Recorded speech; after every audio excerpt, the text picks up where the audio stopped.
ससुरा जी झको दिन सुखुरिया रंगमाया बीर लेके सट जाना भिरिया। हां त ठीके कहत रू हम त इले बनी रंग लगावे।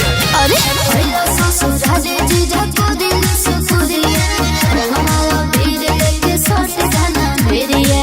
तनी हमरा सुना अरे कसहु मिले के इंतजाम कर साली जी अपना जी जाके एगो काम कर साली का होलिया में आवा पिचुकारी छुई के पारा नाम कर साली जी होलिया में आवा पिचुकारी छुई के पारा नाम कर साली जी नाम धके ओम पिचुकारी नम सुबह शाम कर साली जी नाम धके ओम पिचुकारी नम सुबह शाम कर साली जी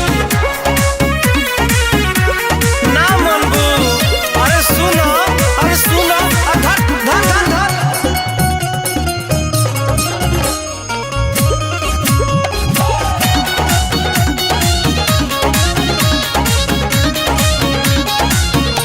की होलिया साली बिना साली जी अधूरा लागेला। अच्छा जब तू माना कुछ करेलू बहुत बुरा लागेला। सुनी आगे कौन तरीका जी जनाया तू निकलला कैसे गोड़ लगी बड़ी फेरा में तू डलला। चढ़ली जवानी तू नीलम कर साली जी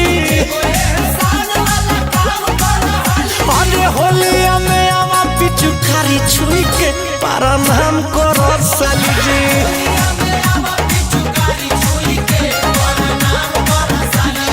नाम धके ओम पिचुकारी नम सुबह शाम कर साली जी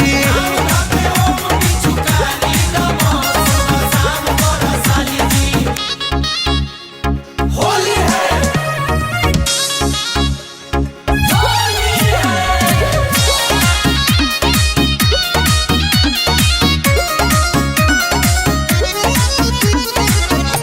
किलहंगा लाल होई गल्प तनी गुलाल मोले दो कि अपना तसली में असली हमारा दाल बोले दो सीधे सीधे बोलो जीजा काबा तोहर मन हो का चाहता रीते सजे बचन हो।